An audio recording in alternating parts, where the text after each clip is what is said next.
Olá, eu sou Alexandre Maron e hoje é 17 de abril de 2020.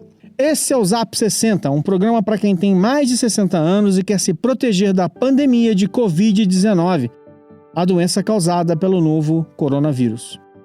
E no episódio de hoje, Bárbara Ax, de Portugal, conversa com a arquiteta Carolina Baldanza, que passou as últimas semanas de quarentena em Madrid, na Espanha. João Veloso explica o que é grupo de risco e como isso afeta a sua vida.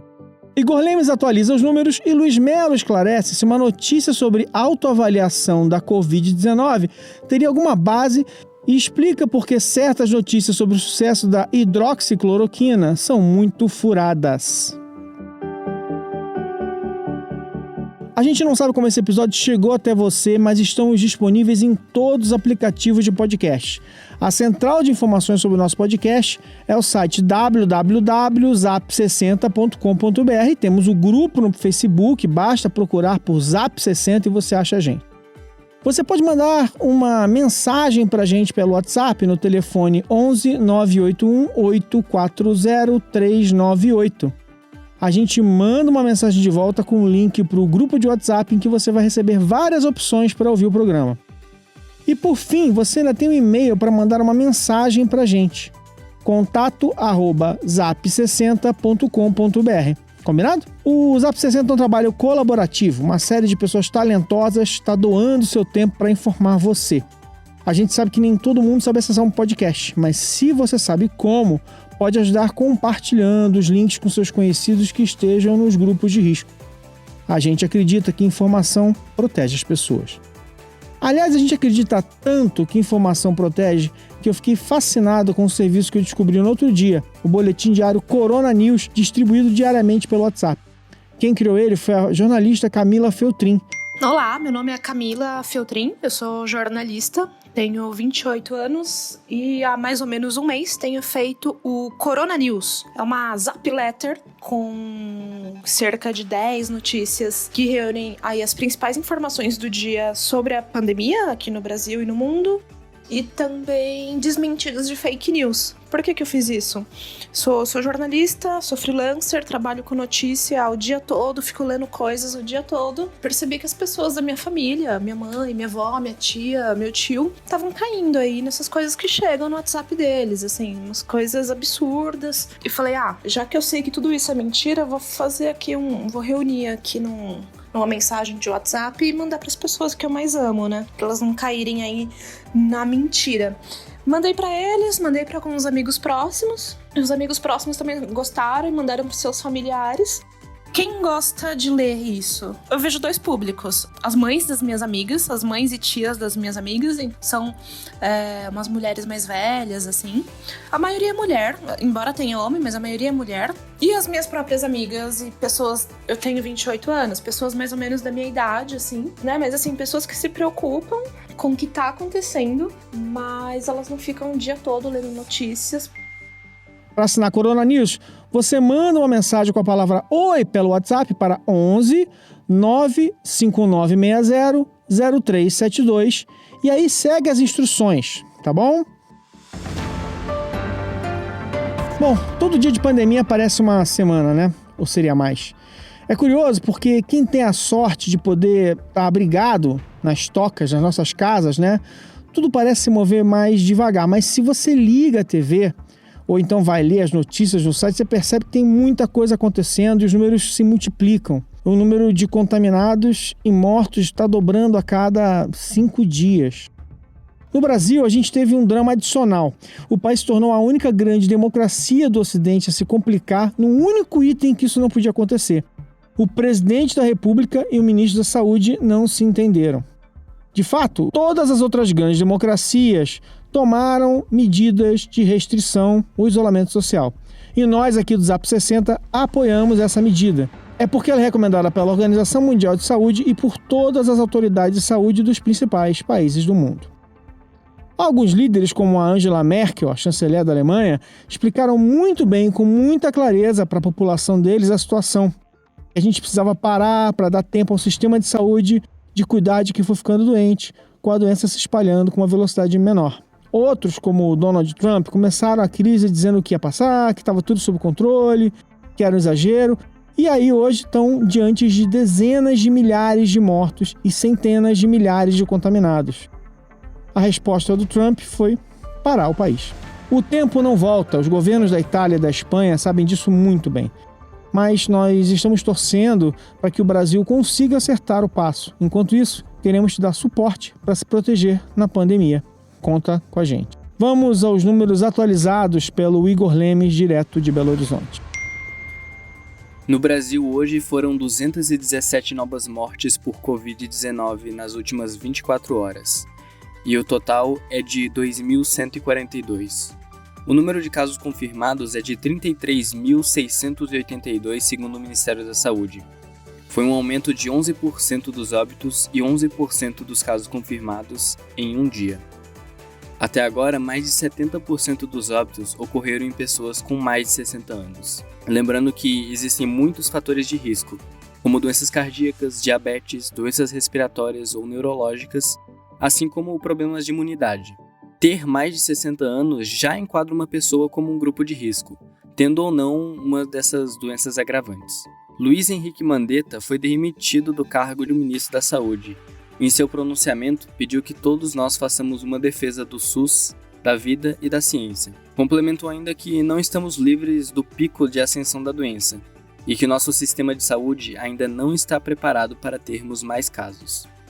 Mike Ryan, diretor da OMS, agradeceu ao ministro por seu trabalho e pediu para que todos os países, incluindo o Brasil, tomassem decisões baseadas em ciência.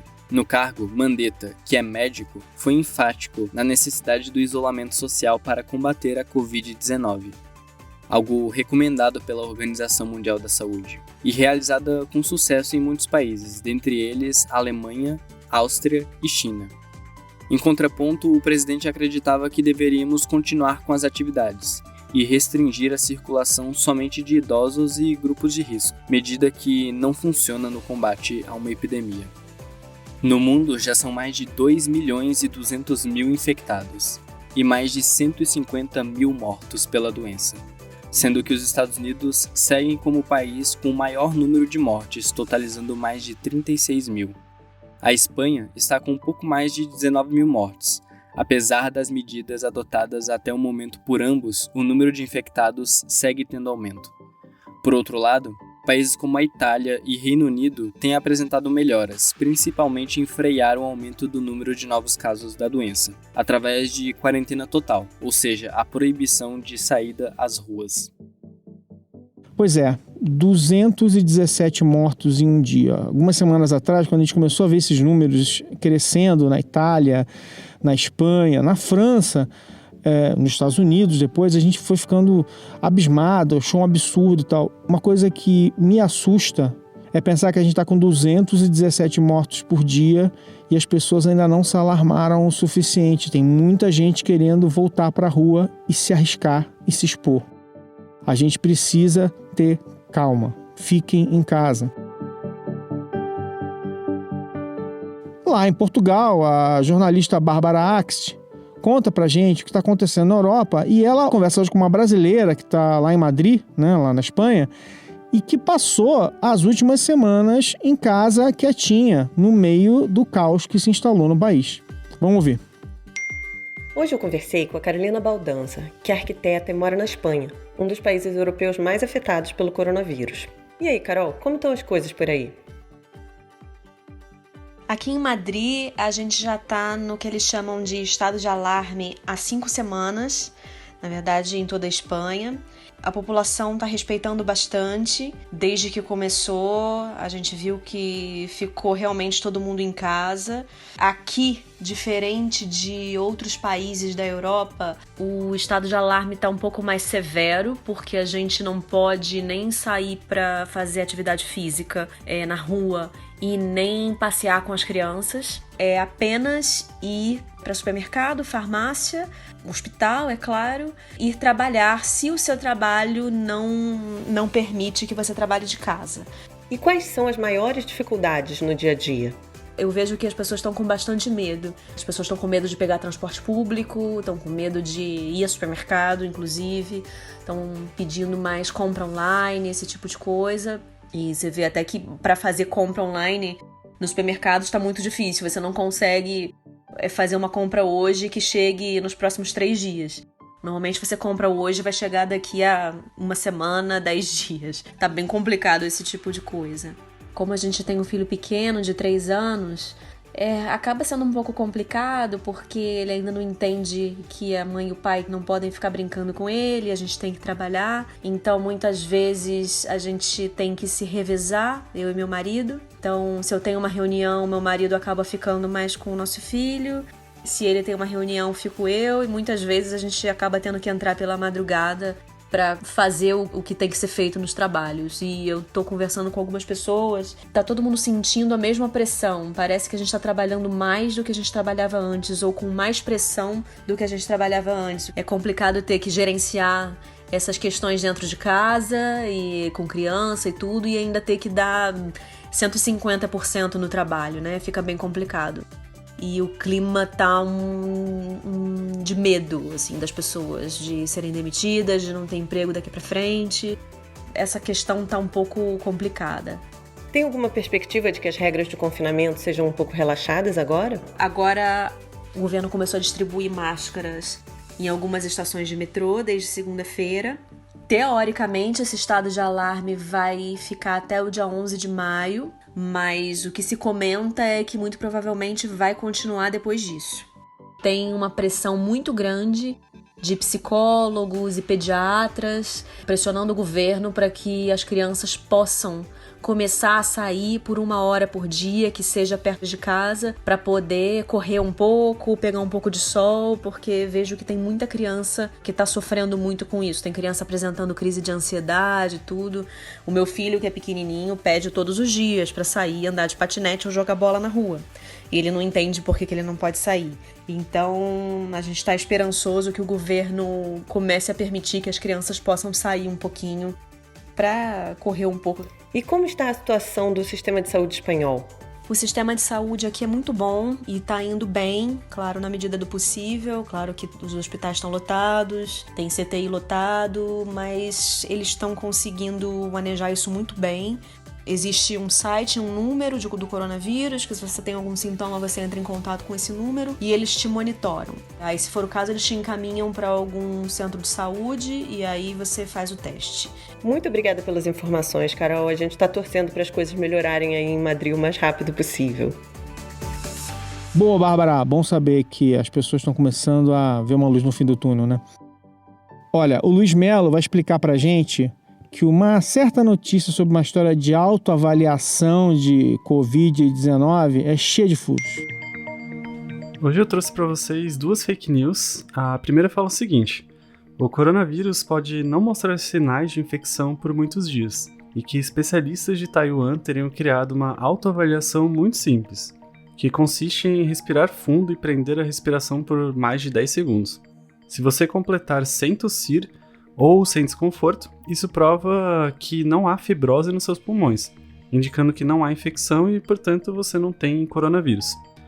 O primeiro ponto é que, após entrar em contato com o corpo, a pessoa infectada começa a transmitir o vírus a partir do 4º dia de infecção, sem apresentar qualquer sintoma, que somente a partir do 6º dia começa a aparecer, sendo que em apenas 2/3 dos casos, o sintoma da tosse seca e dificuldade de respirar podem surgir, deixando aí 1/3 dos casos escaparem a tal autoavaliação e continuarem, portanto, infectando outras pessoas. O segundo ponto é que a avaliação pode ser feita de maneira bem rápida e confiável, através de uma consulta online pelo TeleSUS, que após algumas poucas perguntas pode te encaminhar, se necessário, a uma segunda etapa, que é a coleta de materiais respiratórios, que são enviados para um laboratório. E é uma análise bem mais confiável que essa autoavaliação, porque consegue detectar o vírus até mesmo nos casos em que a pessoa não apresenta qualquer sintoma da doença. E, bom, vou falar aqui a segunda notícia falsa, e é uma que tem feito muito sucesso no WhatsApp. Ela diz o seguinte: o governo americano anunciou que 40 infectados por coronavírus receberam hidroxicloroquina associada à azitromicina e que 100% foram curados em até 72 horas. O presidente americano ordenou a Bayer a produzir o medicamento em grande escala para atender a demanda e exportar para países aliados, dentre eles o Brasil, onde alguns hospitais como o Prevent Senior já utilizam a droga com excelentes resultados.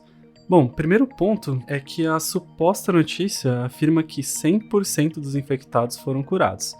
Isso é um alerta vermelho em qualquer notícia, porque não existem curas perfeitas para nenhuma doença na medicina atual. Segundo ponto é que a hidroxicloroquina não é usada para tratar de casos leves da doença. E mesmo nos casos mais graves ainda não há estudos suficientes para comprovar a sua eficácia. E foi por isso que nos hospitais da rede Prevent Senior, os médicos receitaram a droga, pois faz parte de um estudo preliminar e que ainda não foi avaliado a fundo. Sabemos que a droga causa arritmia em alguns pacientes, então o seu uso sem restrição médica pode se tornar ainda mais perigoso. Então é isso. Se você vê no WhatsApp sobre uma tal autoavaliação taiwanesa ou que a hidroxicloroquina é a cura para todos os casos de coronavírus, é mentira. Deleta e não compartilha o vírus da desinformação. E agora a gente vai para a Velosopídia. O João Veloso explica pra gente o que é grupo de risco. O que são os grupos de risco? Por não haver ainda um tratamento eficaz contra a Covid-19, quem faz todo o trabalho de lutar contra o vírus é o nosso próprio corpo. Nossas células do sistema imunológico correm contra o tempo para salvar o máximo possível do nosso organismo. Porém, nenhum corpo é igual a outro. Sendo assim, cada pessoa vai reagir de maneira diferente à infecção. Algumas pessoas podem possuir fragilidades nas defesas do corpo, o que pode atrapalhar a resposta do organismo à doença. De acordo com os dados de letalidade do vírus, é possível traçar um perfil das pessoas que podem sofrer com sintomas mais graves, ou até mesmo virem a falecer em consequência da infecção pelo coronavírus. As pessoas desse perfil são chamadas grupos de risco. Como tudo que se sabe sobre o novo coronavírus, esses dados também mudam e são atualizados a cada dia. Já sabemos desde o começo, por exemplo, que pessoas acima dos 60 anos e com doenças crônicas como diabetes ou hipertensão são vulneráveis. Porém, foi somente com dados mais recentes que adicionamos a esse grupo mulheres gestantes e pessoas que estejam passando por tratamentos como quimioterapia ou radioterapia, que baixam a imunidade do nosso corpo. Nos idosos, a idade avançada pode reduzir a capacidade física dos seus órgãos a aguentarem os danos causados pelo vírus. Mesmo com um histórico de atleta ou uma saúde de ferro e em dia, os nossos corpos vão reagir de maneira diferente a cada infecção. E sem dúvidas, a idade avançada debilita várias funções do nosso corpo. Sendo a Covid-19 uma doença que tem um alto índice de hospitalizações, ela vai ser mais grave em pessoas mais debilitadas. As pessoas acima dos 60 anos também podem sofrer de uma condição chamada tempestade de citocinas. É quando o corpo libera mais anticorpos do que deveria para combater uma infecção. A resposta exagerada do nosso corpo agrava o estado de saúde do doente, ao invés de melhorá-lo. Se uma tempestade de citocina ocorre nos pulmões, por exemplo, os líquidos e as células imunológicas se acumulam e obstruem as vias aéreas. Isso resulta em morte por asfixia, uma vez que as vias respiratórias estão bloqueadas e não há absorção do oxigênio. É sempre importante repetir e lembrar: o vírus infecta cada pessoa de maneira diferente e pessoas fora do grupo de risco também estão suscetíveis a apresentar sintomas graves que podem causar o óbito. Por isso é necessário que nos isolemos o máximo possível para não darmos chance para a contaminação ocorrer. Prevenir é sempre o melhor remédio. É isso. Obrigado por ouvir o Zap 60. Não se esqueça de avisar seus amigos e mandar para quem você conhece que tenha mais de 60 anos e esteja no grupo de risco. Manda suas sugestões e perguntas. Vamos tentar responder ou achar alguém que responda para a gente. O Zap 60 foi escrito e produzido por Alexandre Maron, com as brilhantes colaborações de Igor Lemes, Luiz Melo, João Veloso e Bárbara Axe. A criação do logo foi feita pelo designer maravilha Johnny Brito, a edição é do Carlo de Bortoli, a produção é da Ampere. Um beijo para todos, fiquem bem.